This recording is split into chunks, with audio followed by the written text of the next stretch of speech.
લાભ પ્રાપ્ત થાય છે.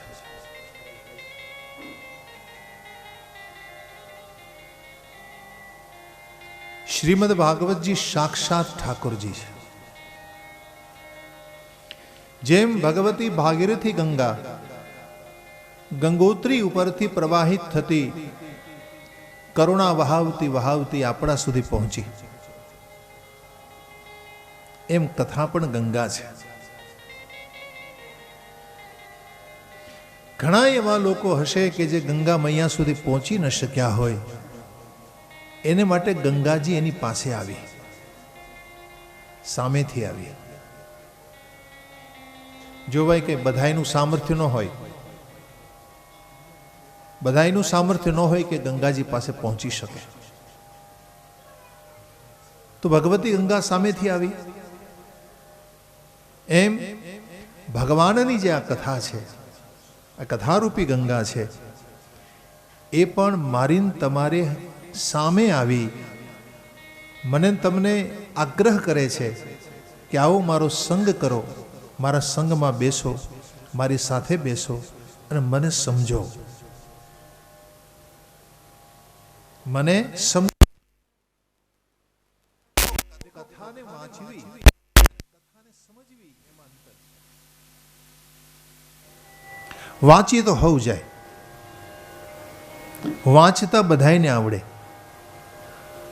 તમારા ઘરમાં ભાગવતજી બિરાજતા હોય તો તમે કથા વાંચી શકો છો, પણ સમજવું કઠિન છે. અને કોઈ પણ કથા સમજ્યા વિના તમને એનો આનંદ નહીં મળે, સમજ્યા વિના એનું ફળ નહીં મળે. તો કથાને વાંચવી અને કથાને સમજવી, એમાં અંતર શું છે? અંતર એ છે કે વાંચી જવું તો સુગમ છે, સહેલું છે, पर समझवो कोने कहवाय? तो कि समझना उसे कहते हैं कि जिनमें तीन चाहिए, तीन वस्तु चाहिए उसमें. त्रण वस्तु साथे तमे कथा सांभळो ने तो कथाने समझ्या कहवाय.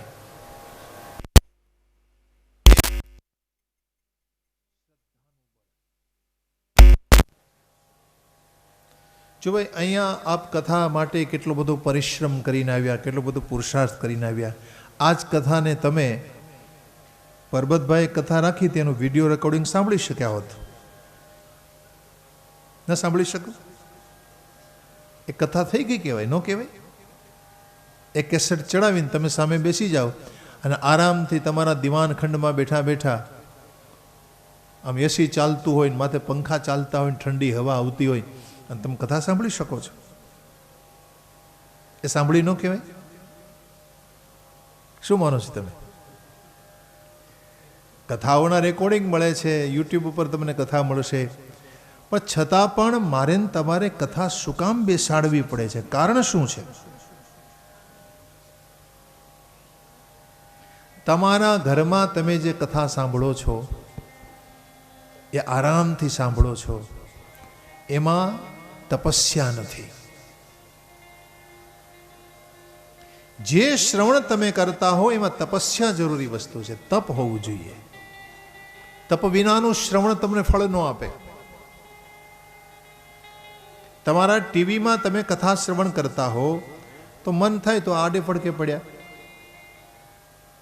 मन थाय तो एसी चालू कर्युं, वળી मन थयुं तो आ कथा बंद करी, फरी पाछुं चालू करी. ये ठीक नहीं है मेरे भाई बहन. कथा में तपस्या होनी चाहिए. बिना तप की कथा का कोई महिमा नहीं है.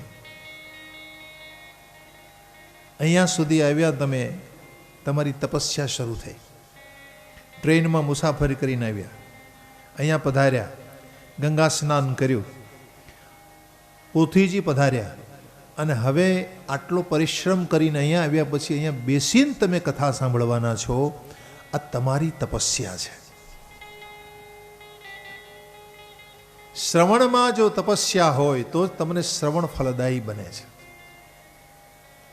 આરામદાયક અવસ્થામાં કથા સાંભળો એ શ્રવણનું કોઈ ફળ નથી. હા, થોડો ઘણો ફાયદો થતો હશે, એમાં ના નથી. કોઈ જાતની એકાદું સૂત્ર જો લાગી જાય જીવનમાં તો ઉપયોગી બને. જીવન આપણું ઉપયોગમાં આવી શકે કોઈ પણ સૂત્ર. પરંતુ તપસ્યા સાંભળવામાં ખૂબ જરૂરી છે. અને એ તપસ્યા માટેના 3 અંગ છે. એમાં પહેલું શ્રદ્ધાનું બળ. તમે કથા સાંભળો છો, પહેલું છે શ્રદ્ધાનું બળ. બીજું સંતનો સંગ. શ્રદ્ધાનું બળ હોય જીવનમાં, સંત પુરુષ આપણે ઘેર પધાર્યા અને આપણે આંગણે આવી અને એને ભાવુક હૃદયથી આપણને આશીર્વાદ આપ્યા, ભાવપૂર્ણ હૃદયથી. જે સંત કેવલ રામને જ પ્રેમ કરતા હોય એ આપણને જોઈ એનું હૃદય દ્રવિત થઈ જાય, આ બહુ મોટી ઘટના છે. આ વસ્તુને સામાન્ય નહીં માનશો આપ, કારણ કે સંત તો અકારણ આપણને પ્રેમ કરતા હોય છે, એટલે એનો સંગ મળ્યો આપણને, એની હાજરી થઈ ગઈ. અને ત્રીજું ભગવાનમાં પ્રેમ. આ 3 વસ્તુ જો તમારા જીવનમાં હોય ને તો તમને કથા સમજાય. નહીં તો કથા તો ઘણાય સાંભળે પણ સમજાય છે ખરી? સમજવી કઠિન છે. એટલે મેરે ભાઈ બહેન, અહીંયા ભગવાને આપણને હરિદ્વાર ક્ષેત્રમાં, તીર્થક્ષેત્રમાં મોકલી અને ભગવાને બહુ મોટી કૃપા કરી છે આપણી પર કે આપણને 3 વસ્તુ આપી. મા ગંગાની ગોદ, શ્રદ્ધાનું બળ, સંતનો સંગ અને હરિમાં પ્રેમ. આ 4 વસ્તુ લઈને આપણે અહીં સુધી આવ્યા અને હવે આપણે ભગવત કથા સાંભળવા બિલકુલ તપસ્યાપૂર્વક એક આસન ઉપર બેસી અને સમજવાની કોશિશ કરીશું. આઈએ બધા મળી અને ભાગવત જે મંગલમય શાસ્ત્ર છે એના મહિમાને થોડું જાણી લઈએ. ભાગવતજીનો મહિમા સમજવો જરૂરી એટલા માટે છે કે ગ્રંથના મહિમાને જ્યાં સુધી તમે જાણો નહીં ત્યાં સુધી એના પ્રતિ તમને આદર ન થાય. ભાગવતજીના મહિમા 2 પ્રકારના છે. એક પદ્મ પુરાણમાંથી લેવામાં આવ્યો છે 6 અધ્યાય, એ મહાત્મ્ય. અને બીજું સ્કંદ પુરાણમાંથી લેવામાં આવેલા 4 અધ્યાય. આપણે બંને મહિમાને સમજવાની કોશિશ કરીશું, કારણ કે સમય છે આપણી પાસે. શરૂઆત અહીંથી છે. પ્રથમ મંત્ર માનો વ્યાસે મંગલાચરણ કર્યું. સચ્ચિદાનંદ રૂપાય, બોલી સચ્ચિદાનંદ રૂપાય વિશ્વોત્પત્યાદિહેતવે, વિશ્વોત્પત્યાદિહેતવે તાપત્રય વિનાશાય, તાપત્રય વિનાશાય શ્રી કૃષ્ણાય વયમ નુમઃ, શ્રી કૃષ્ણાય વયમ નુમઃ. ભગવાનને કે ભાગવતજીને સમજવા માટે આરંભમાં પેલા મંત્રમાં વ્યાસ ભગવાન સ્વયં લખે છે કે ભગવાનની કથા દ્વારા ભગવાન સમજાય છે. દેખો એક વાત અહીંયા ધ્યાનમાં લેજો કે અહીંયા હું તમે ગંગાને કિનારે કેવલ ફરવા નથી આવ્યા. મેં હમણાં જ કીધું તપસ્યા કરવા આવ્યા છે, આ તપ છે. બીજું 8 દિવસ સુધી જો તમે ધ્યાનપૂર્વક કથા સાંભળશો અથથી ઇતિ સુધી, તો આ શાસ્ત્ર તમને જીવતા મુક્તિ આપે એવું શાસ્ત્ર છે. ત્રીજું, કોઈ પણ જાતની શંકા તમારા મનમાં જો હોય તો શંકાનું નિવારણ કરે છે આ શાસ્ત્ર. કોઈ પણ શંકા ધ્યાનપૂર્વક જો શ્રવણ કરવામાં આવે તો ગમે તેવી શંકા હોય મટી જાય છે. તો તો આ ત્રણ વસ્તુ મહત્વની છે. 7 દિવસ સુધી આ મારું ને તમારું અનુષ્ઠાન છે. 7 દિવસનો ક્રમ છે ભાગવતનો. આપણે કેમ અનુષ્ઠાન લઈએ? નવરાત્રિમાં કોઈ 9 દિવસનું અનુષ્ઠાન લે, કોઈ આખો શ્રાવણ માસ અનુષ્ઠાન લેતા હોય, એમાં 7 દિવસનું આપણું અનુષ્ઠાન છે. સવારમાં વહેલા ઉઠવાથી લઈ અને બંને સત્રોને બરાબર ન્યાયપૂર્વક કથા શ્રવણ કરવી અને જે કથા સાંભળી હોય એના ઉપર થોડું ચિંતન કરવું, વિચાર કરવો કે આજે મને શું સાંભળવા મળ્યું.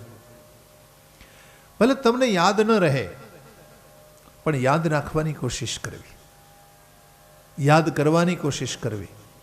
અને છતાંય જો યાદ ન રહે તો ભગવાનનું નામ લેતા લેતા સૂઈ જવું. ફરી પાછું વહેલું ઉઠવું, ગંગા સ્નાન કરવું, ફરી પછી કથામાં હાજરી આપવી. આ 7 દાડા મેરે ભાઈ બહેન મારે તમારે માટે સોનેરી દિવસો છે.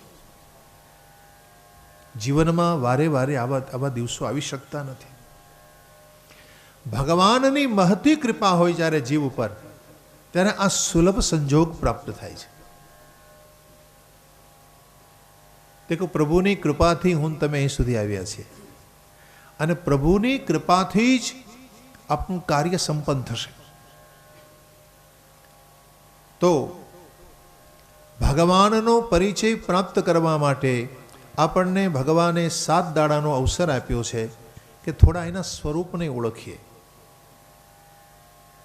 પરિચય 3 પ્રકારના હોય. એક સ્વરૂપ પરિચય, બીજો કાર્ય પરિચય અને ત્રીજો સ્વભાવ પરિચય. પેલો પરિચય સ્વરૂપ. કોઈ પણની ઓળખાણ આપણે કરવી હોય તો એના રૂપને ઓળખવું પડે અથવા તો એને આપણે જોવા પડે.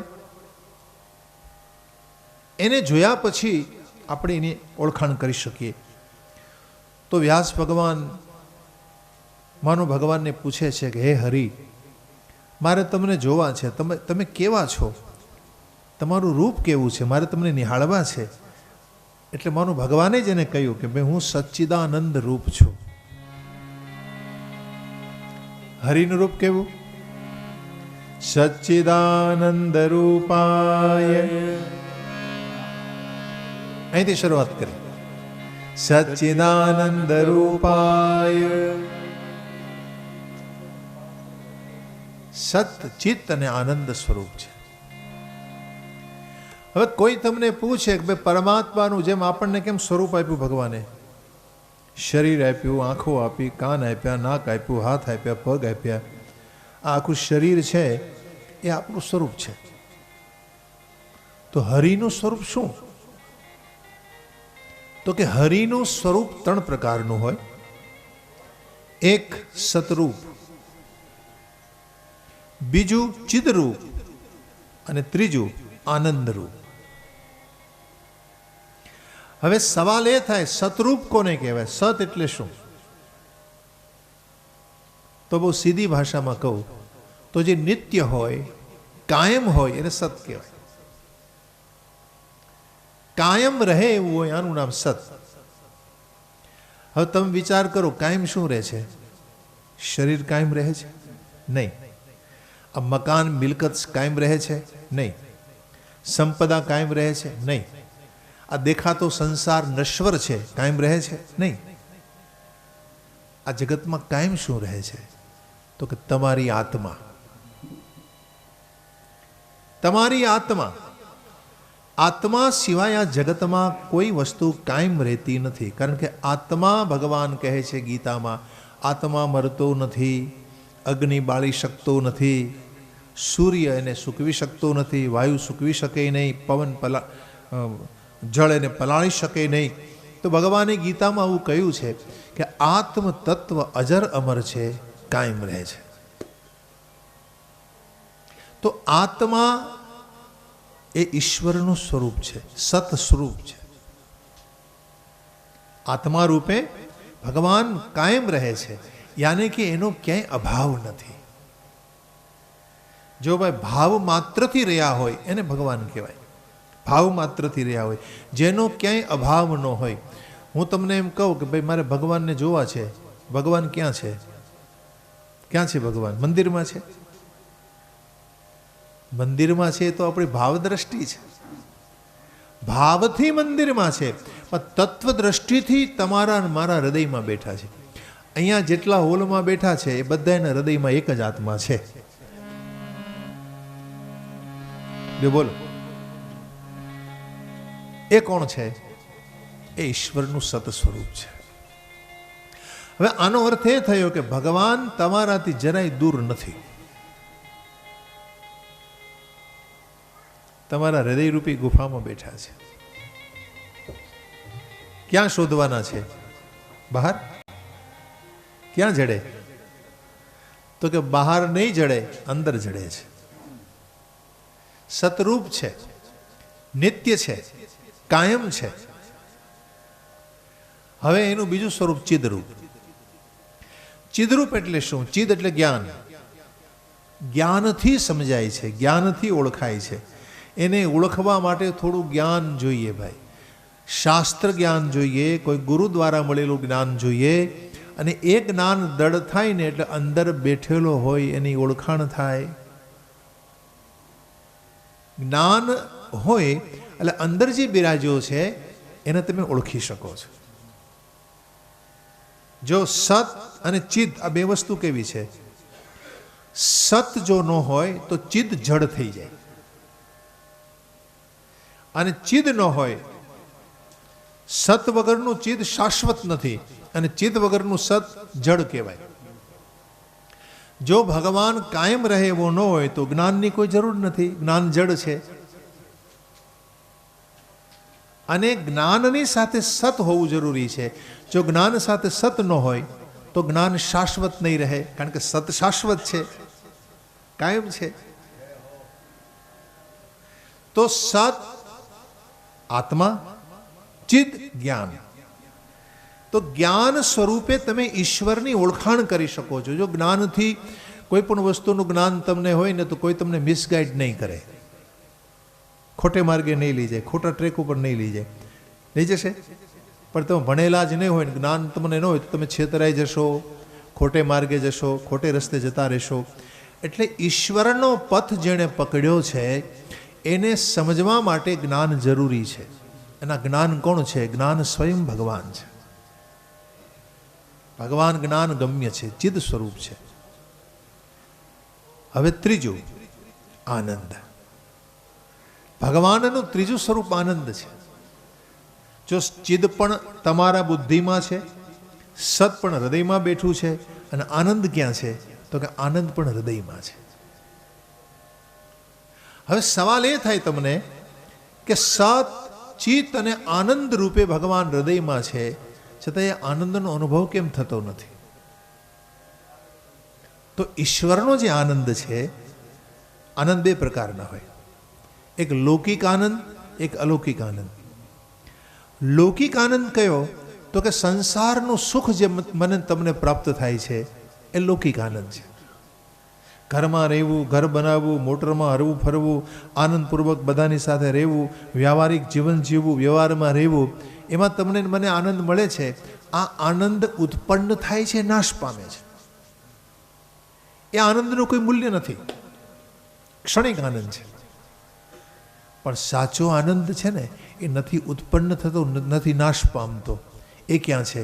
તો કે તમારો આત્માનો આનંદ, આત્મ સુખ જેને કહેવાય, જેને અલૌકિક સુખ કહેવાય છે.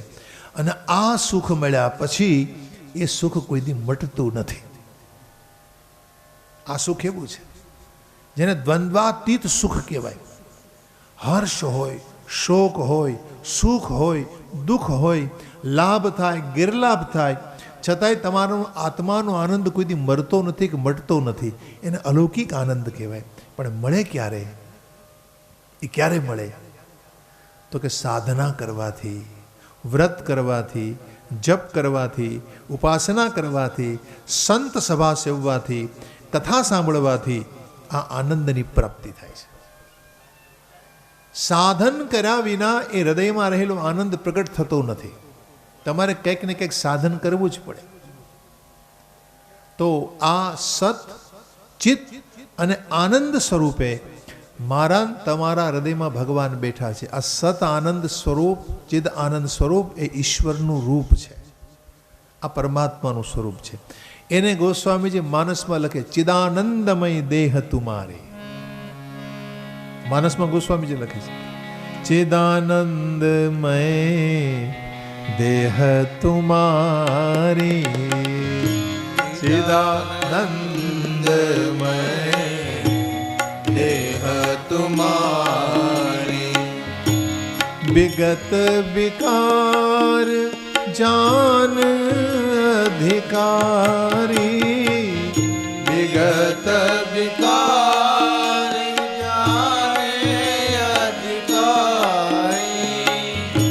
ચિદાનંદમય દેહ તુમારી, ચિદાનંદમય દેહ તુમારી.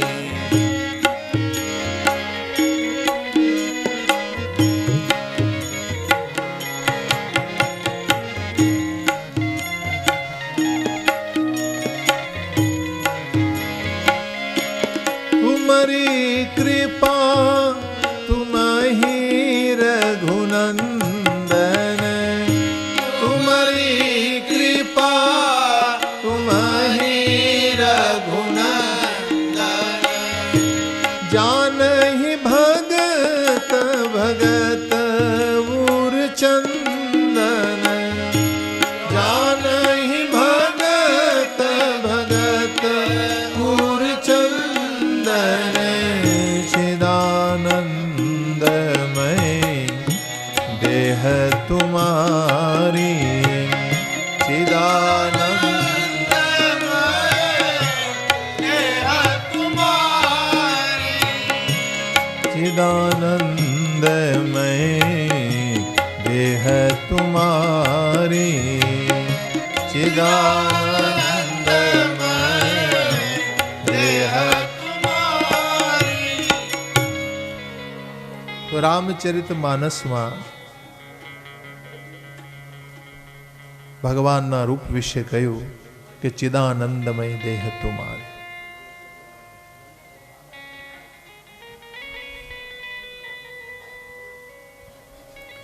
તો સત, ચિત અને આનંદ રૂપ છે હરિનું શરીર. હવે આ ત્રણ વસ્તુને આપણે આપણા જીવનમાં અનુભવ કરવો હોય કેમ કરાય? આપણા જીવનમાં ત્રણ વસ્તુને કેમ લેવી? ભગવાન સચ્ચિદાનંદ રૂપે આપણા હૃદયમાં બેઠા છે. હમણાં આપણે એ વાત સમજ્યા. આપણા હૃદયમાં છે ક્યાં સ્વરૂપે? આત્મા રૂપે. દરેકના હૃદયમાં છે ને. હવે કમાલ એ છે કે હૃદયમાં બેઠા છે અને છતાંય આટલું બધું દુઃખ શું કામ છે જીવનમાં? ચિંતા શું કામ છે? હર્ષ શોક શું કામ છે? બીજાનું ખરાબ કરવાની ભાવના શું કામ છે?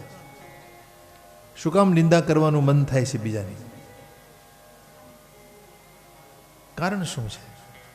તો કે કારણ છે કે તમારા હૃદયમાં બેઠેલા સચ્ચિદાનંદને તમે ઓળખ્યો નથી.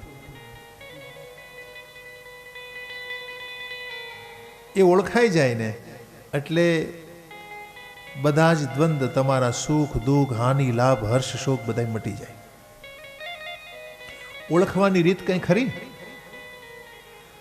તો કે હૃદયમાં જ બેઠો છે. તો કે સાંભળો, સત એટલે સુખ, સત એટલે સુખ. ત્રણ વસ્તુની માણસને જીવનમાં જરૂર પડે: સુખ, શાંતિ અને આનંદ.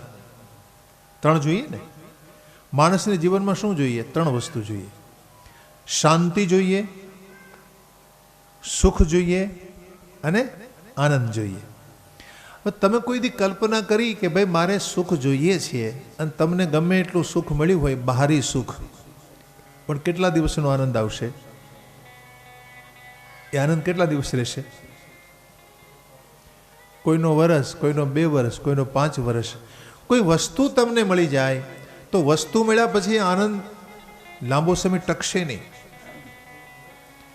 તમને એમ થાય કે વ્યક્તિમાં આનંદ છે, તો વ્યક્તિ મળી જાય પછી એ વ્યક્તિ થોડો સમય મને તમને આનંદ આપશે, પછી તો કે એ જ વ્યક્તિ આપણને ગમવો બંધ થઈ જશે, એ ગમશે નહીં પછી. તો વ્યક્તિમાં આનંદ છે તો કે નહીં, વસ્તુમાં સુખ છે તો કે નહીં, પરિસ્થિતિમાં આપણે કહીએ કે ભાઈ ફલાણી પરિસ્થિતિ અમારા જીવનમાં ઊભી થઈ જાય, સારી પરિસ્થિતિ આવે તો અમને સુખ મળે, તો પરિસ્થિતિ પણ તમને કાયમ સુખ નહીં આપે. થોડો સમય તમને સુખ આપશે, પછી એની એ પરિસ્થિતિ તમને દુઃખ આપશે. કારણ શું છે? કારણ એ છે કે જ્યાં સુધી તમારા કર્મ શુદ્ધ નહીં હોય ત્યાં સુધી સુખ નહીં મળે. આ રહસ્ય છે. તમારા કર્મ જો નબળા હશે, તમારા કર્મ શુદ્ધ નહીં હોય, પવિત્ર નહીં હોય, મતલબ કે ભગવાને આપણને જે કાર્ય સોંપ્યું છે, જે કર્મ તમે કરો છો, એ કર્મમાં જો શુદ્ધિકરણ નહીં હોય, દ્રષ્ટિની શુદ્ધિ નહીં હોય, ભાવની શુદ્ધિ નહીં હોય, વિચારોની શુદ્ધિ નહીં હોય, હૃદયની શુદ્ધિ નહીં હોય, ક્રિયાની શુદ્ધિ નહીં હોય, તો ક્રિયાની શુદ્ધિ હોય અને સુખ મળે છે. અને ક્રિયાની શુદ્ધિ કેવી હોવી જોઈએ? એને માટે જ રામકથા સાંભળવી પડે છે. રામાયણ શું કામ સાંભળવી ભાઈ? આ રામકુમારદાસજી શું કામ પધાર્યા હતા ગુરુદેવ? એ રામ ઉપાસક છે, રામના પ્રેમી છે. એ આપણને શીખવાડવા આવ્યા હતા કે ભાઈ રામ જેવા બનો.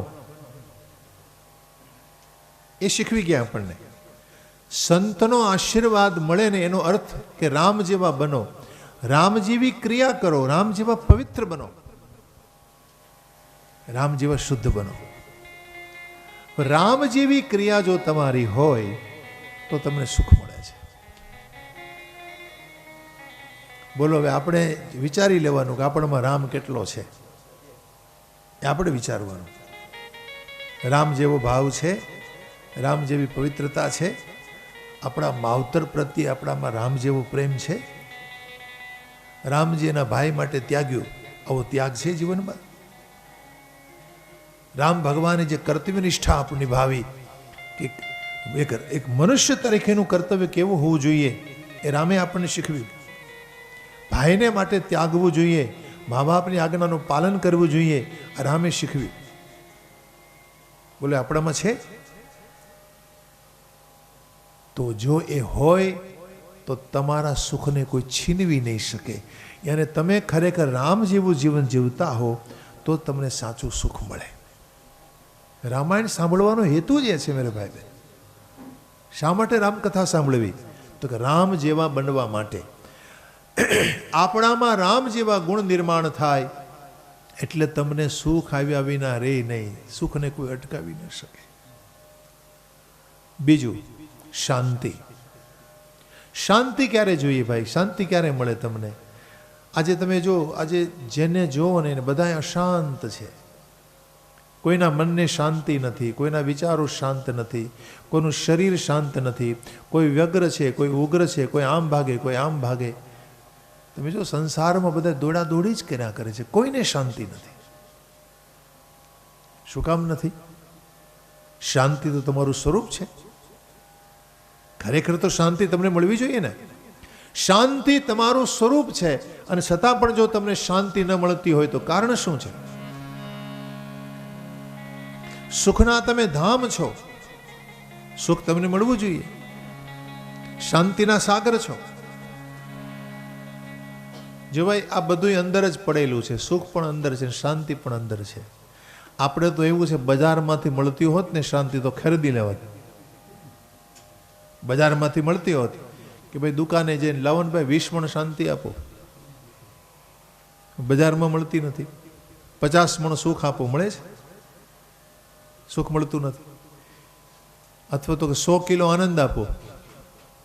તો આનંદ, સુખ અને શાંતિને મેન તમે પૈસાથી ખરીદવાની કોશિશ પણ કરી જોઈ છે, પણ છતાં એ મળતી નથી. વાસ્તવમાં એ અંતઃકરણમાં પડેલા છે, ન્યા શોધવાના છે.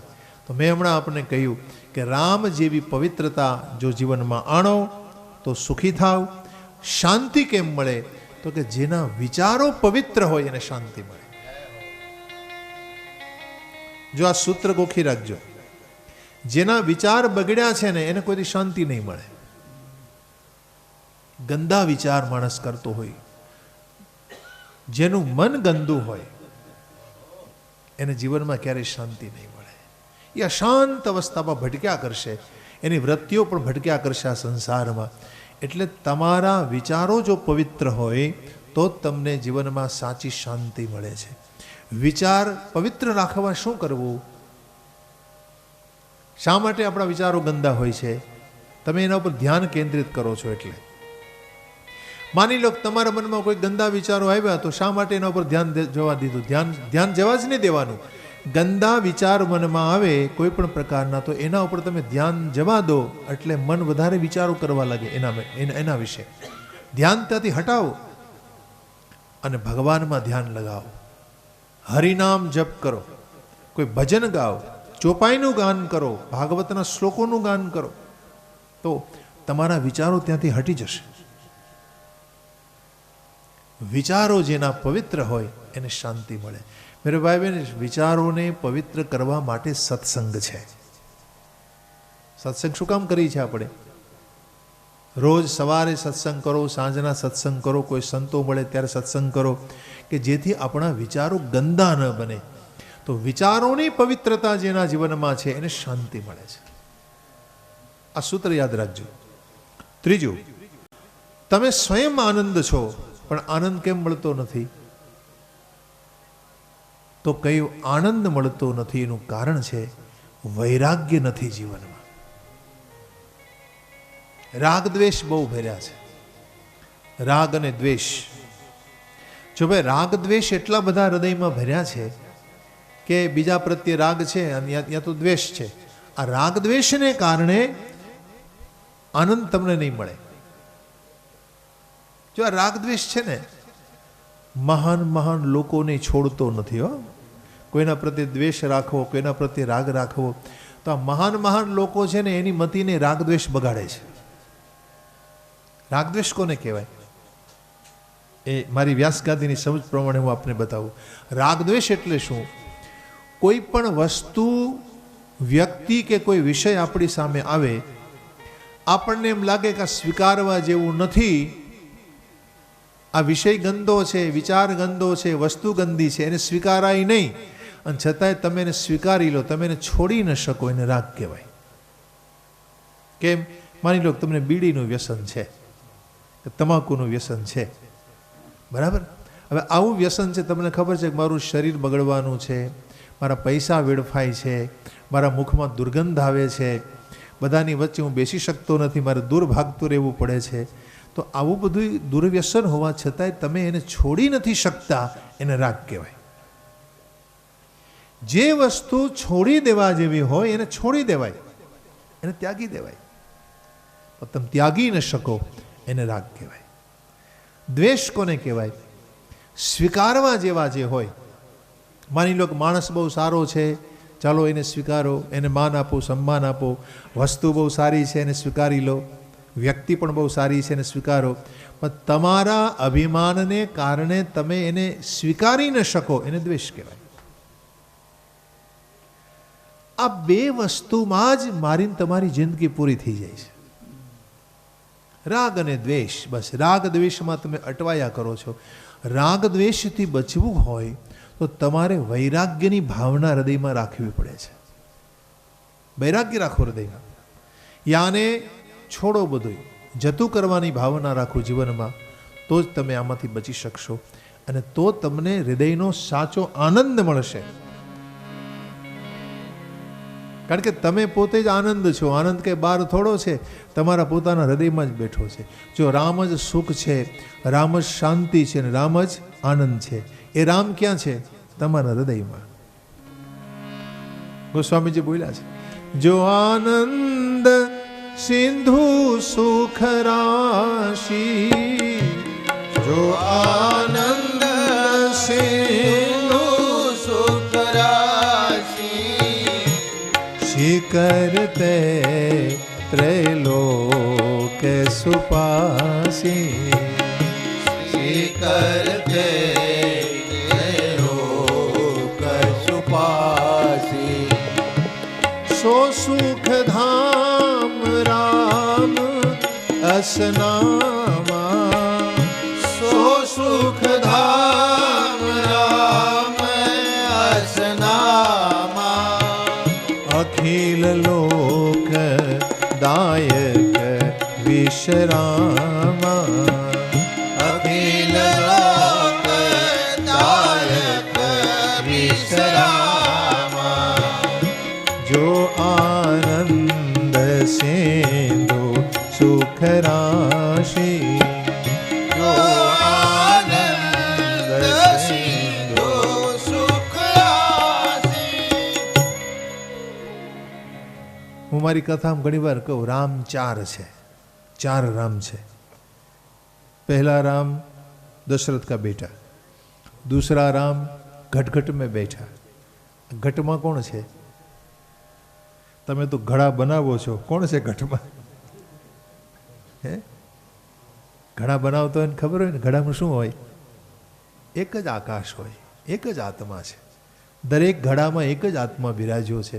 તો दूसरा राम घट में बैठा, तीसरा राम जगत पैसारा, जगत में व्यापक रूपे रह्यो छे त्रीजो राम, અને ચોથો राम જેને કોઈ ઓળખી શક્યું જ નથી, सबसे न्यारा. तो मेरे भाई बहन, आ राम जे मारा तमारा हृदय में बिराजो छे, सुख शांति અને આનંદનો સરવાળો, આનું નામ રામ. કોણ છે રામ? રામ સુખ છે, રામ શાંતિ છે અને રામ જ આનંદ છે. આ ત્રણેય પ્રકારે આપણા હૃદયમાં આત્મા રૂપે બિરાજ્યો છે. જો તમને સુખ મળતું હોય, જો તમને શાંતિ મળતી હોય અને જો તમને કાંઈ આનંદ મળતો હોય તો તમે પોતે જ રામ છો. લ્યો, તમે પોતે જ રામ છો. કે રામ કે બહાર થોડા છે, રામ મંદિરમાં થોડા બેઠા છે, રામ તમારા હૃદયમાં બેઠા છે. પહેલા તમારા હૃદયમાં રહેલા રામને ઓળખવાના છે. મારા ભાગવતજી એ સંકેત કરે છે આપણને. તો સુખ શાંતિ અને આનંદનો અનુભવ તમે કરો છો? તો કે હા. તો સચ્ચિદાનંદ તમારા પોતાના હૃદયમાં બેઠા છે, એ તમે ઓળખી શકો છો. આ રીતે ઓળખાય છે એને. હરિનું આ સ્વરૂપ છે, આ સ્વરૂપ છે. આ રીતે એ તમારા હૃદયમાં પ્રગટ થાય છે. હવે બીજો પરિચય, કાર્ય પરિચય. તમે કોઈ વ્યક્તિને બહારથી જુઓ અને પછી એની નજીક જઈને પૂછો શું કામ કરો છો, તો એના કાર્યને આધારે તમને એનો પરિચય મળે છે કે ભાઈ કામ શું કરે છે. કોઈ કોન્ટ્રાક્ટર હોય, કોઈ અન્ય કોઈ કામ કરતું હોય, કોઈ સર્વિસ કરતું હોય, કોઈને વળી અન્ય કોઈ શોપ હોય, કોઈ દુકાન ચલાવતું હોય. તો કોઈને કોઈ પ્રકારે એની કાર્યને આધારે તમે માણસનો નિર્ણય કરો કે આ માણસ કેવો હોઈ શકે. એમ મારા ભગવાનને વ્યાસજીએ પૂછ્યું, પ્રભુ તમે શું કામ કરો છો? ભગવાન કહે છે કે ભાઈ અનંત કોટી બ્રહ્માંડોને હું બનાવું છું, એને પાળું છું, પોષું છું અને આખરે એનો લય કરી નાખું છું. આ મારું કામ. હવે ભગવાન આ કામ કરે છે. કરોડ કરોડ બ્રહ્માંડોને બનાવે, બનાવ્યા પછી પાળે પોષે અને વળી પાછા મટાડી દે. આપણે આવું કરી શકીએ? શું કામ? ઈશ્વર જે કરે છે એમાં એને મોહ નથી. ભગવાને જે સર્જન કર્યું મેરે ભાઈ બહેન, એમાં એને મોહ નથી.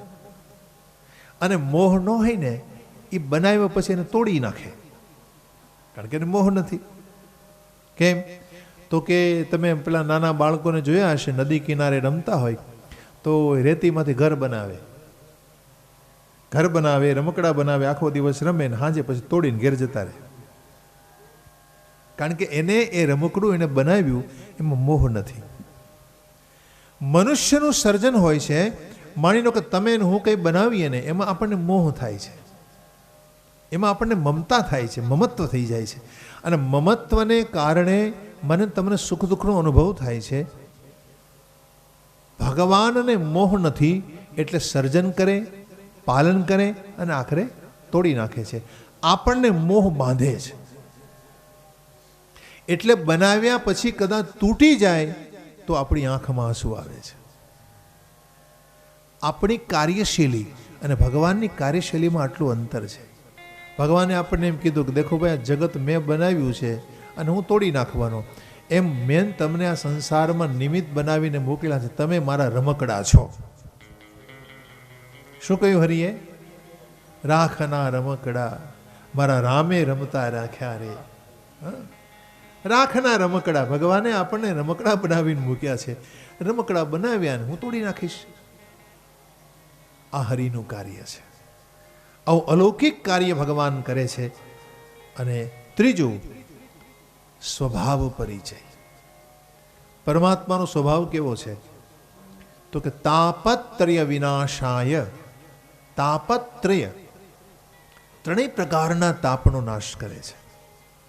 તાપ, પાપ અને સંતાપ, આ ત્રણેય મટી જાય છે. આવો એનો સ્વભાવ છે.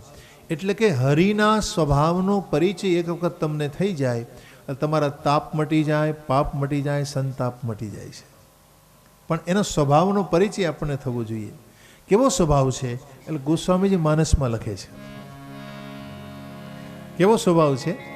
અતિ કોમલ રઘુબીર સ્વભાવ.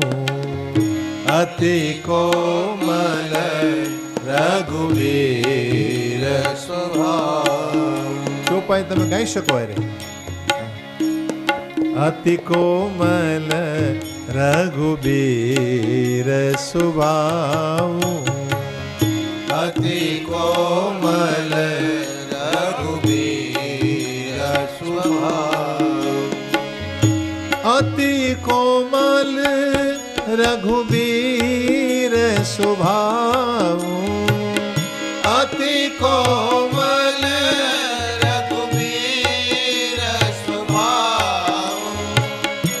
यद्यपि अखिल लोक करराऊ. यद्यपि अखिल लोक करराऊ. उमा राम स्वभाव जेहि जाना. उमा राम स्वभाव जेहि जाना. ताहि भजनु तजे भावन आना. ताहि भजन तज भावन आना. ताहि भजनु तजे भावन आना. ताहि भजन तज भावन आना. ગોસ્વામીજીએ કેટલી બધી સરસ વાત કરી કે હરિને તમે જેમ જેમ ઓળખવા આગળ વધો ને એમ તમને ખબર પડે ભગવાનનો સ્વભાવ છે ને અતિ કોમળ છે. તમને એમ થશે કે આ અતિ કોમળ સ્વભાવ તો ભગવાન જગત બનાવે ને તોડી શું કામ નાખે છે? લય કેમ કરી નાખે છે? પ્રલય કેમ કરી નાખે છે? તો કે એ તો હરિમાં એની મેળે થાય છે. ભગવાનમાં એની મેળે આ બધું બને છે, બગડે છે. ભગવાન તો કેવળ દ્રષ્ટા છે, સાક્ષી છે. એ જોયા કરે. કેમ? તો કે સૂરજ નારાયણના પ્રકાશમાં તમે જોઈ શકશો કે વાદળા બંધાય, વીજળીઓ ચમકે, વરસાદ વરસે અને આ બધું થયા પછી વાદળા ક્યાંય જતા રહે. એમાં આકાશને કે સૂરજને કાંઈ લેવા દેવા ખરા? આકાશ એમ કહે છે કે તમે મને શું કામ ઢાંકી દીધો? વાદળાને કહે છે. શા માટે આમ વીજળીઓ ચમકી? આકાશ કહે છે. તો પરમાત્મા આ સંસારમાં કેવળ દ્રષ્ટા માત્ર છે. દ્રષ્ટા રૂપે જેમ સંસારમાં વ્યાપ્ત છે એમ આપણા હૃદયમાં બેઠા છે. તમે જે કંઈ કરો ને એ બધું આત્મા રૂપે હરી જોયા કરે છે. જે કંઈ તમે કરો એ બધું નિહાળ્યા કરે છે. એટલે એનો સ્વભાવ કરુણાથી ભરેલો છે. એને આપણી દયા આવે છે. જીવ ખોટે માર્ગે જતો હોય, ગંદા કાર્યો કરતો હોય, ખોટા વિચાર કરતો હોય તો એને નિહાળીને હરી ચિંતા કરે છે મારી તમારી. શું કામ? કારણ કે તમે એનો અંશ છો. તમે એનો અંશ છો. જેમ કોઈ તમારો અંશ કે તમારું સંતાન એને તમે ખોટે માર્ગે જતા જુઓ તમે કેમ ચિંતા કરવા લાગો છો? ભાઈ આનો તો પથ બગડી ગયો છે, આ ખોટે માર્ગે ગયો છે, તમે કેમ ચિંતા કરવા લાગો છો? એમ હરિએ સંસારમાં જેટલા જીવ મૂક્યા છે એ હરિથી અવળે માર્ગે ચાલે ને, હરિને એની ચિંતા થાય છે. પણ જો કોઈ સદગુરુ કે સંતનો સંગ મળી જાય અને ભગવાન તરફ ચાલવા લાગે અને પ્રભુ તરફ ચાલે એટલે ભગવાન રાજી થાય છે. આવો સ્વભાવ છે હરિનો. અમારે ભાગવતજીમાં તો એવું લખ્યું છે ભાઈ કે ભલે તમારા કર્મ ખરાબ હોય, ભલે તમારો સ્વભાવ ખરાબ હોય, ભલે તમારો સમય ખરાબ હોય, કાલ ભ્રષ્ટ હો તમે, કર્મ ભ્રષ્ટ હો, સ્વભાવ ભ્રષ્ટ હો, ગમે તેવા તમે કેમ નથી, પણ પ્રભુને શરણે જાઓ, હરિને શરણે જાઓ. દેખો ભાઈ, શરણાગતિ પરમાત્મા શરણે આવેલા જીવને અવશ્ય આપે છે. આપણે શું કરવાનું છે? જ્યાંથી જુદા પડ્યા છો ને ત્યાં જવાનું છે. જ્યાંથી નોખા પડ્યા છો ને ત્યાં તમે જવાનું છે. નહીં, તમે જઈ રહ્યા છો, તમને ખબર નથી. કેમ? તો કે લોખંડ હોય ને એ લોહ ચુંબક તરફ જ આકર્ષાય. લોખંડ છે એ લોહ ચુંબક તરફ જ આકર્ષાય. એમ જીવ છે ને એ ભગવાન તરફ જ ચાલે છે. હવે લોહ ચુંબકનો સ્વભાવ કેવો છે? તો કે લોખંડને આકર્ષે. એમ ભગવાન છે ને જીવને પોતાના તરફ આકર્ષે છે.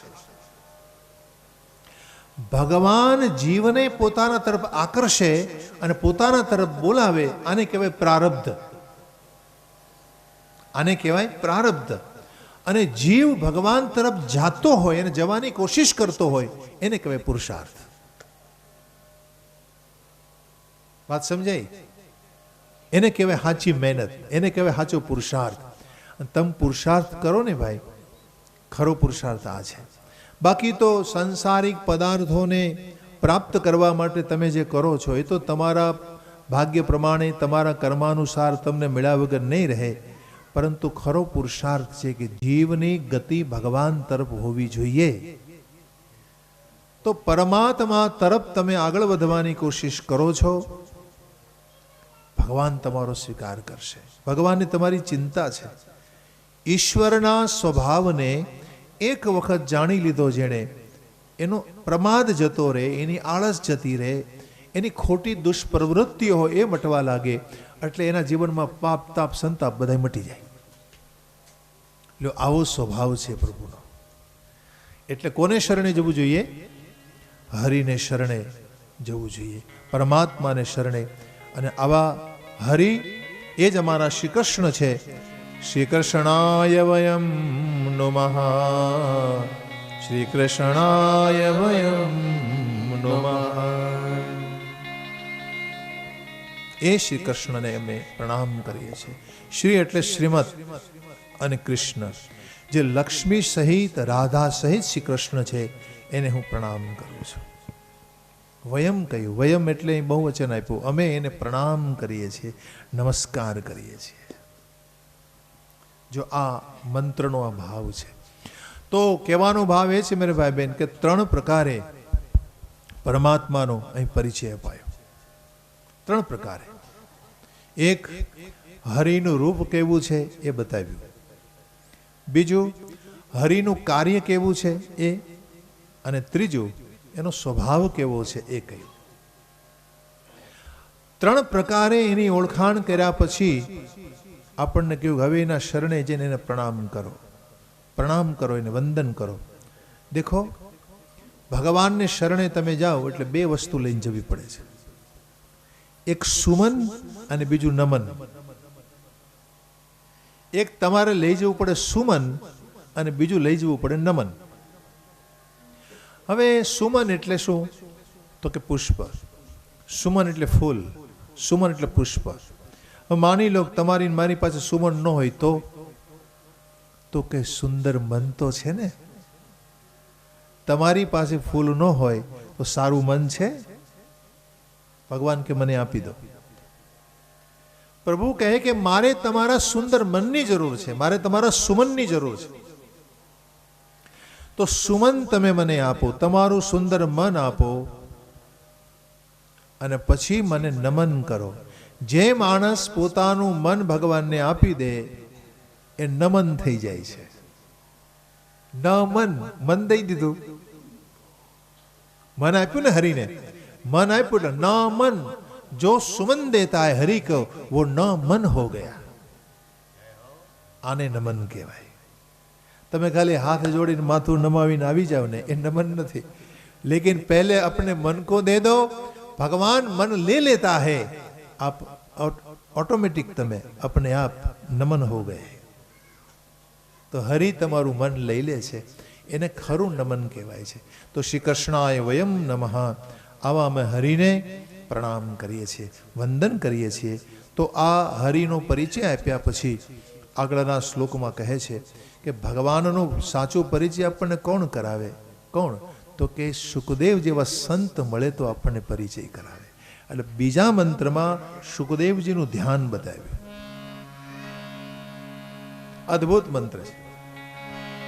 યમ પ્રવ્રજંતમનુપેતમપેત કૃત્યમ દ્વૈપાયનો વિરહ કાતર આજુહાવ પુત્રેતિ તન્મયતયા તરવો વિનેદુ સ્તં સર્વભૂત હૃદયમ મુનિમાનતોસ્મિ.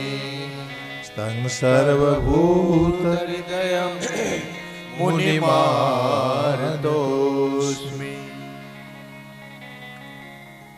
શ્રીમદ ભાગવતજીના મુખ્ય વક્તા છે ભગવાન સુખદેવજી મહારાજ. એનું અહીં ધ્યાન કરવામાં આવ્યું છે.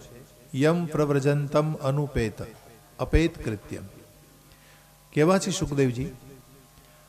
એના પિતાના આશ્રમમાં પ્રગટ થયા, જનોય સંસ્કાર નથી આપ્યા. જન્મતા વેદ કેવડા થઈ ગયા? 16 વર્ષના.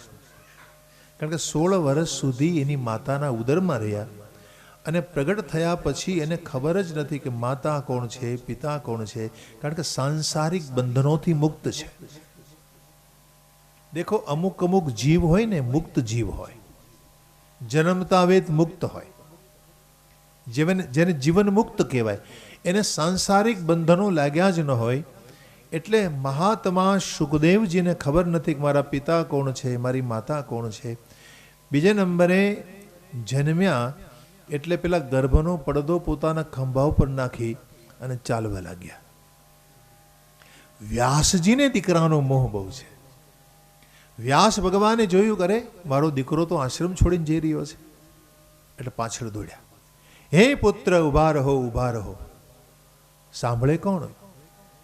ધ્યાનમાં છે, મસ્ત છે. દેખો, આ મહાપુરુષને કોઈ સંસ્કાર કરવામાં નથી આવ્યા. નહીં તો બ્રાહ્મણના દીકરાને મોટો થાય એટલે જનોય આપવામાં આવે. આમાં લખે છે કે અનુપેત છે. અનુપેત એટલે જનોય આપ્યા વગરના છે. પણ પછી લખે છે વ્યાસજી કે એને જનોય આપવાની જરૂર નથી. શું કામ નથી? સંસ્કાર કોને કરવા પડે? જનોય સંસ્કાર કોને આપવા પડે? જેનામાં વિકાર હોય ને એને સંસ્કાર કરવા પડે. માના ગર્ભમાં બાળક આવે ને એટલે વિકારથી ઉત્પત્તિ થઈ છે. એટલે પહેલાં તો ગર્ભાધાન સંસ્કાર થાય એના, જેને શ્રીમંત સંસ્કાર તમે કહો. પછી બાળકનો જન્મ થાય એટલે એના જન્મના સંસ્કાર થાય, મોટું થાય એટલે ચૂડાકણ સંસ્કાર થાય, કેશાવર્તન, સમાવર્તન, તો આવા બધા સંસ્કારો. છેલ્લે અંતિમ સંસ્કાર, માણસનું મૃત્યુ થાય એટલે છેલ્લે અંતિમ સંસ્કાર. આવા 16 સંસ્કારો આપણા શાસ્ત્રોમાં વર્ણવવામાં આવ્યા છે. પરંતુ સુખદેવજીને એક પણ સંસ્કાર કરવાની જરૂર એટલા માટે નથી કે એનામાં કોઈ વિકાર નથી. આપણે વિકારથી ઉત્પન્ન થયા છીએ. સુખદેવજી નિર્વિકાર છે, સાક્ષાત શંકર છે. તો આવા સુખદેવજી મહારાજે જ્યારે ઘર છોડ્યું એ વખતે વ્યાસ ભગવાન એની પાછળ દોડ્યા. હે પુત્ર, ઉભા રહો, ઉભા રહો. પુત્ર પુત્ર ઇતિ પુકારા. हे દીકરા उभा रहो. लेकिन बेटा तो तन्मय है. किसमें? ध्यान में है. जो भाई જેનું મન નિર્મળ હોય ને એ નિરંતર ધ્યાનમાં રહેતા હોય. જે નિર્મળ મનવાળા હોય ને, જેના મનમાં કોઈ જાતનો કચરો ન હોય, જેના મનમાં કોઈ જાતના ખોટા વિચારો ન હોય, રાગ દ્વેષ રહિત જેનું નિર્મળ મન હોય ને એને કેવું ન પડે, ધ્યાન કરો. નિર્મળ મનનો સ્વભાવ છે કે એ ધ્યાન જ કરે. सुखदेव जी तो ध्यान में है और पीछे दौड़े रोकने के लिए, लेकिन सुखदेव कुछ नहीं बोले. वृक्षों को दया आ गई અને ઝાડવા બોલ્યા. ઝાડવા આમાં લખે છે તરવ અભિને દુ.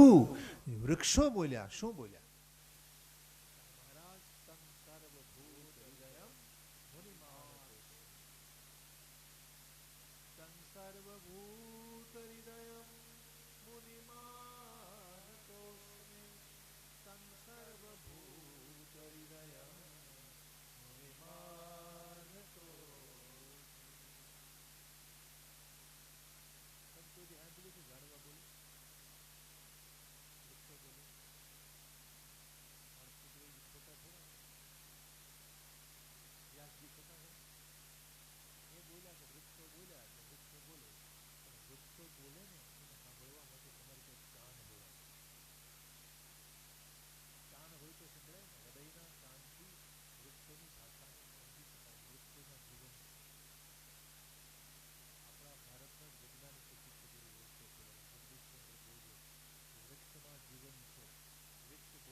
કાળ પૂરો થઈ જાય, નિર્વાણની અવસ્થા આવે એટલે એની મેળે ઝાડવું હુકાઈ જાય. એની મેળે તો વૃક્ષની નીચે બેસીને સાધના કરવાથી તમને જ્ઞાન પ્રાપ્ત થાય છે. આપણા શાસ્ત્રોમાં એવું લખ્યું છે કે બીલીના ઝાડ નીચે બેસીને અમુક મંત્ર જપ કરો. તમે વિષ્ણુ સહસ્ત્રનો પાઠ કરો ને, પીપળાના ઝાડ નીચે બેસીને કરો, એનો મહિમા છે. તુલસી સન્નિધો, તુલસી વૃક્ષ પાસે બેસીને વિષ્ણુ સહસ્ત્રનું પારાયણ કરો, પાઠ કરો તો એનું વધારે ફળ છે. તો વૃક્ષની ઉર્જા એમાં કામ કરે છે. તો વૃક્ષ જ્ઞાન આપે છે, પણ એને લેવા માટે, એને સાંભળવા માટે તમારી પાસે કાન જોઈએ. અમારે એક સંત પુરુષ તો એવું કહેતા કે વ્યાસજીએ સાંભળ્યું, વૃક્ષોને બોલતા સાંભળ્યા. સુખદેવજીએ જવાબ ના આપ્યો, પણ ઝાડવા બોલ્યા. શું બોલ્યા? શુકોહમ શુકોહમ શુકોહમ શુકોહમ. ક્યાં બોલે? मैं शुक हूं, मैं शुक हूं, मैं शुक हूं, मैं शुक हूं. વૃક્ષો બોલ્યા તો જાણવા બોલી રહ્યા છે, કારણ કે સુખદેવજી દરેકના હૃદયમાં વસેલા છે. સુખદેવજી તો અમે લખે સ્તંગ સર્વભૂત હૃદયમ. મારા હૃદયમાં, તમારા હૃદયમાં, ઝાડવાના હૃદયમાં, કણકણમાં જે સુખદેવજી બેઠા હોય તો બધાય સુખ છે. ઝાડવા કે હું સુખ છું, હું સુખ છું. વ્યાસજી જ્ઞાની મહાપુરુષ છે એટલે સાંભળી શક્યા કે આ તો સ્તંગ સર્વભૂત હૃદય હો ગયા હે. દરેકના હૃદયમાં જેનો પ્રવેશ થઈ ચૂક્યો છે. આવા મુનિઓના મુનિ છો આપ, આવા હે વિરક્ત પુરુષ, આવા હે ભગવાન સુખદેવજી, આપને અમારા કોટી કોટી પ્રણામ છે. વંદન કર્યા. આવા વિરક્ત પુરુષ હોય ને એ આપણને કથાની સમજ આપે, એ આપણને સાચા અર્થમાં કથા સંભળાવે છે. તો ભગવાન સુખદેવજીને વંદન કર્યું છે. હવે શુકનો એક બીજો અર્થ છે, પણ આગળ ઉપર તમને કહીશ. નૈમિષારણ્યમાં ભગવત કથાનું આયોજન થાય છે. જેટલી જેટલી કથાઓ થઈ ને એ બધી નૈમિષારણ્યમાં થઈ છે. આ નૈમિષારણ્ય નામ શું કામ પડ્યું હું તમને કહી દઉં. 88,000 ઋષિઓ બધા ભેગા થઈને બ્રહ્માજીની પાસે ગયા અને બ્રહ્માજીને કહ્યું કે મહારાજ, અમારે 1000 વર્ષનું જ્ઞાન સત્ર લેવું છે. 1000 વર્ષ સુધી અમારે કોઈને કોઈ સાધના કરવી છે, અમારે કોઈને કોઈ ઉપાસના, કથા શ્રવણ કરવી છે. 1000 વર્ષ સુધી મહારાજ, તો અમને કોઈ વિઘ્ન ન આવે ને એવું ક્ષેત્ર અમને આપો. કારણ કે કળિયુગ આવી રહ્યો છે અને કળિયુગ વિઘ્ન કર્યા વિના રહેતો નથી. કળિકાળનો સ્વભાવ છે કે તમે ધર્મ કાર્ય કરવા જાઓ ને તમને વિઘ્ન કરે જ. કળિયુગનું કામ છે. તો અમને વિઘ્ન ન થાય એવું કોઈ ઠેકાણું. એટલે બ્રહ્માજીએ એક ચક્ર પ્રગટ કર્યું. ચક્ર એને નિમિષ કહેવાય. નિમિષ નામનું ચક્ર પ્રગટ કર્યું. આ ચક્ર મનોમય ચક્ર હતું. એ ચક્ર પ્રગટ કરીને ઋષિને આપ્યું, કીધું કે આની નેમીજા શીર્ણ થઈ જાય. શીર્ણ એટલે એની નેમીજા અટકી જાય, એ ક્ષેત્રમાં તમે નિવાસ કરો. તો ફરતું ફરતું ફરતું અરણ્યમાં પહોંચ્યું, અને એ અરણ્ય આવ્યું કે જ્યાં આની નેમી છે એ ક્ષરણ પામી ગઈ, ક્ષીણ થઈ ગઈ, શીર્ણ થઈ ગઈ. એટલે એ ચક્ર ત્યાં અટકી ગયું. એ અટકી ગયેલું જે ક્ષેત્ર છે, ચક્ર જ્યાં અટક્યું, એ નેમિષારણ્ય. આજે પણ એ નેમિષારણ્યના ક્ષેત્રમાં તમે જાઓ તો ત્યાં પાપનો પ્રવેશ થઈ શકતો નથી. આજે પણ ત્યાં હજારોની સંખ્યામાં કથાઓ થાય છે. નિરંતર કથાઓ થતી જ રહે છે. અને જેટલી જેટલી કથાઓ થઈ છે, આ બધી નૈમિષારણ્યમાં થઈ છે. એટલામાં લખે છે કે નૈમિષે સુતમાસીનમ અભિવાદ્ય મહામતીમ કથામૃત રસાસ્વાદ કુશલ શવનકો બ્રવીત. બધા જ 88,000 ઋષિઓ નૈમિષારણ્યમાં પધાર્યા છે અને સુતજીની આગળ આવી અને બધાએ પ્રશ્નો કર્યા છે. કથામૃતના સ્વાદ લેવામાં કુશળ શવનકજીએ પ્રશ્ન કર્યા છે. શવનક પૂછે છે, મહારાજજી, અજ્ઞાનના અંધારામાં અટવાઈ રહ્યા છીએ, આ અમારું અંધારું કેમ મટે? એની અમને ચિંતા છે. પણ એ અંધારાને મટાડવા તમે કરોડો સૂર્ય સમાન છો. જેમ સૂરજ ઉગે ને અંધારું મટી જાય, એમ અમે આપને શરણે આવ્યા ને. હવે અમારું અજ્ઞાન મટવાનું છે, અમને એની ખાતરી છે મહારાજ. એટલે હવે તમે અમને કથાઓ તો ઘણી સાંભળી, પણ કથા સાર સંભળાવો. અમને કથાનો અર્ક આપો મહારાજ. કથાનો હેતુ શું છે, કથાનો સાર શું છે, એ સંભળાવો. અગનાન ધ્વાંત વિદવંશ કોટિ સૂર્ય સમપ્રભ સૂતાખ્યાહી કથા સારમ મમ કર્ણ રસાયણમ. હે સૂત, આખ્યાહી કથા સારમ, કે જે અમારા કાનનું રસાયણ બને.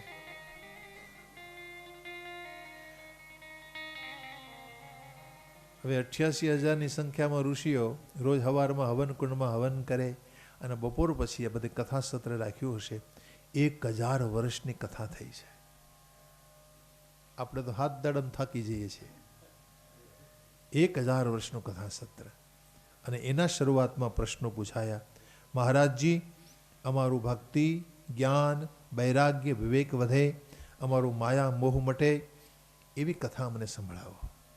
કેવી કથા? અમારી માયા મટે, અમારો મોહ મટે. જો કોઈ પણ કથા મોહને નષ્ટ કરવા માટે છે, કોઈ પણ કથા, જો ભાઈ કથા મનોરંજન નથી, કથા આત્મરંજન છે. કથા જોક્સ કથા નથી, કથા મોક્ષ કથા છે. કથાઓમાં જો જોક્સ થતા હોય ને તો મનાઈ કરી દેવી, ના પાડી દેવી. કેવું કે ભાઈ અમારે જોક્સ નથી સાંભળવા, અમને કથા સંભળાવો. તો મોહ મટે ને એટલા માટે કથા છે. મોહ તો ક્યારે મટે? કે જ્યારે તમને જ્ઞાન પ્રાપ્ત થાય તો જ તમારો મોહનો નાશ થાય. અને આ સંસારમાં મોટામાં મોટી કોઈ વ્યાધિ હોય તો મોહ છે. જરાક અપ કરો ને ભૈયા. ગોસ્વામીજી લખે છે, મોહ સકલ વ્યાધિન કર મૂલા. મોહ સકલ વ્યાધિન કર મૂલા. મોહ સકલ વ્યાધિન કર મૂલા. મોહ સકલ વ્યાધિન કર મૂલા. તિનતે પુને ઉપજહે બહુ શૂલા. તિનતે પુને ઉપજહે બહુ શૂલા.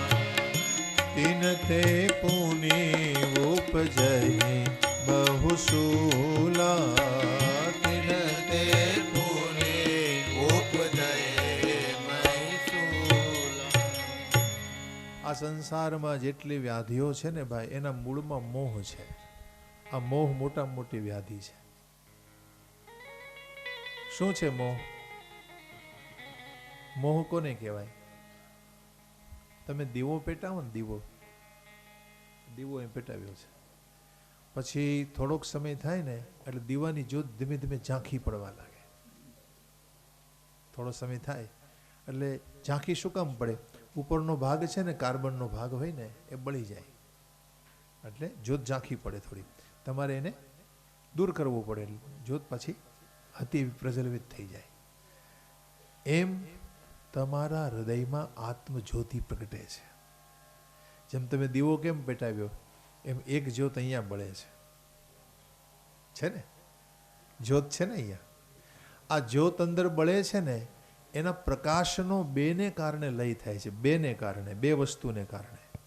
બે વસ્તુ કઈ? નિદ્રા અને આળસ. નિદ્રા અને આળસ, નિદ્રા અને આલસ્યની બહુલતાને કારણે તમારી આત્મજ્યોતિનો, તમારા આત્મપ્રકાશનો લય થાય છે. આ લય થવાની ઘટનાને મોહ કહેવાય છે. જો ભાઈ આપણો મોહ બટતો ન હોય ને, એના મૂળ કારણમાં બે જ વસ્તુ હોય છે, આપણી નિદ્રા અને આળસ. બે જ વસ્તુ આપણને પરેશાન કરે છે. એક તો ઊંઘ્યા કરો અને આળસુ થઈ જાઓ. આવ્યા છો જાગવા માટે, ઊંઘવાનું કામ કરો તો મોહ મટે નહીં. આવ્યા છો શું કામ અહીંયા? જાગવા માટે. હા, જાગવા માટે આવ્યા છે ને આપણે, કે નહીં? જાગવા માટે આવ્યા છે. જાગવાનું છે, સાવધાન થવાનું છે, સાધના કરવાની છે. હરિદ્વાર આવવું એટલે કંઈ આમ આમ બસ હરવું ફરવું ને ગંગા સ્નાન કરી આવવાનું, પછી વાતુચિતોના વડા કરવાને, આ જ વસ્તુ નથી ભાઈ. જાગવાનું છે. જાગવું કેમ? જાગવું એટલે શું? તો કે વિષય વાસનાનો ત્યાગ કરવો, એને જાગવું કહેવાય. જાનીય તબહી જીવ જગ જાગા, જબ સબ વિષય બિલાસ બિરાગા. ખોટું ચિંતન ન કરવું, રાગદ્વેષ કોઈના ન કરવા, નિંદા ઈર્ષા ન કરવી, આવી બધી પ્રવૃત્તિથી તમે દૂર રહો, એને જાગવું કહેવાય. આવી અનર્થપરાયણ પ્રવૃત્તિ જેને કહેવાય, એનાથી દૂર રહેવાનું છે, જાગવાનું છે. તો સંસાર से भागना भी नहीं, संसार को भोगना भी नहीं, जागना है. ભોગવવાનો નથી. ભોગવવાથી આપણે સુખ નહીં મળે. ભાગવાથી શું? ભાગીને કંઈ નહીં મળે. અહીંયા જ રહેવું પડશે, પણ જાગેલું રહેવું પડશે. જાગેલું રહેવું એટલે શું? હું કોઈનામાં બંધાઈ ન જાઉં. જો ભાઈ દુઃખ આપણને બંધનને કારણે છે, બંધન આપણને દુઃખ આપે છે. કોઈ વ્યક્તિમાં બંધાઈ ગયા, કોઈ વસ્તુમાં બંધાઈ ગયા, કોઈ વિષયમાં બંધાઈ ગયા, કોઈ પરિસ્થિતિમાં બંધાયા, બંધનને કારણે આપણને દુઃખ છે. તો જાગવાની વાત અહીંયા છે. મહારાજ, અમારું મોહ મટે, અમારી માયા મટે. મહારાજ, જીવની આસુરી ગતિ કેમ મટે, એનો ક્લેશ કેમ મટે, એ અમને કહો. અને પવિત્રમાં પવિત્ર કોઈ સાધન હોય કૃષ્ણ પ્રાપ્તિનું, એ અમને બતાવો. ચિંતામણી મળી જાય તો લોકોને સ્વર્ગનું સુખ મળે છે. મહારાજ, તમારે જેવા ગુરુ જો અમને પ્રાપ્ત થઈ જાય ને, તો વૈકુંઠની પ્રાપ્તિ કરાવે છે. बाप जी, इतने प्रश्न हैं हमारे, अब हमें आगे आप कथा सुनाइए. शौनक ने पूछा, सूत जी ने जवाब दिया. प्रीति शौनक चित्ते ते यतो वचमी विचार्य च सर्व सिद्धांत निष्पन्नम संसार भयनाशनम संसार भयनाशनम. सूतजी કહે છે, શૌનકજી, તમારી વાત સાંભળીને મને તમારી ઉપર પ્રીતિ થાય છે. જો ભાઈ કથા ક્યારે સાંભળી શકો તમે? તમને કથામાં પ્રેમ હોય. કથા કહી શકો ક્યારે તમે? જ્યારે તમને કથામાં પ્રેમ હોય. સાંભળી શકો અને કહી શકો ક્યારેક તમને પ્રેમ હોય તો જ. પ્રેમ ન હોય તો તમે ન બોલી શકો, ન સાંભળી શકો. એટલે કે તમે મને જે પ્રશ્ન કર્યો એને સાંભળીને મને બહુ પ્રેમ જાગ્યો તમારી ઉપર મહારાજ. એટલે સંસારનો ભય મટે અને સર્વ સિદ્ધાંતના સાર એવી હું આપને કથા કહીશ. બીજી વાત કરી કે તમારી ભક્તિ વધે અને ભગવાન કૃષ્ણની પ્રસન્નતા તમને પ્રાપ્ત થાય એવી કથા કહીશ. પણ મારી શરત એ છે કે સાવધાન બનીને કથા સાંભળજો. કેવી રીતે? સાવધાન થઈને. હવે સાવધાન થઈને કથા સાંભળવાનું શું કામ કહ્યું? જો ભાઈ તમે સાવધાનીથી કથા નહીં સાંભળો ને તો કથાના સારને સમજી નહીં શકો. સાવધાનીથી સાંભળવું એટલે શું? તમારા હાથમાં અમૃત આવી જાય તો અમૃતનું એકેય ટીપું તમે ઢોળાવા દેશો ખરા? એમ કથાને અમૃત માનીને સાંભળો. એટલે કહ્યું સાવધાન બનીને સાંભળો. આ કાળરૂપી સર્પ છે એ મને તમને ગળવા આવી રહ્યો છે. કાલ વ્યાલ મુખ ગ્રાસ ત્રાસ નિર્ણાશ હેતવે. આ કાળરૂપી સર્પ મને તમને ગળી રહ્યો છે. એમાંથી એક જ વસ્તુ આપણને બચાવે છે, શ્રીમદ ભાગવત શાસ્ત્ર. आवाज कम पड़ती है. श्रीमद् भागवतम शास्त्रम कलो किरेण भाषितम. तो श्रीमद् भागवत शास्त्र છે એ હું આપને કહીશ મહારાજ. બીજી એક વાત બહુ સરસ કરી કે મનને પવિત્ર કરવા માટે, શુદ્ધ કરવા માટે કથા સિવાય કોઈ સાધન નથી. જો ભાઈ તમે તમારા ઘરમાં પૂજા પાઠ કરતા હો, ધ્યાન કરતા હો, વ્રત કરો, જપ કરો, તપ કરો, દાન આદિ જે કંઈ કરો છો, પરંતુ મન બહુ જલ્દી પવિત્ર નહીં બને. મન પવિત્ર ક્યારે બને? જ્યારે તમે કથા સાંભળો. કથા શ્રવણથી મન બહુ જલ્દી પવિત્ર બને છે. મન નિર્મળ થાય તો જ હરિનું દર્શન થાય છે. એ તસ્માત પરમ કિંચિન મન શુદ્ધ ન વિદ્યતે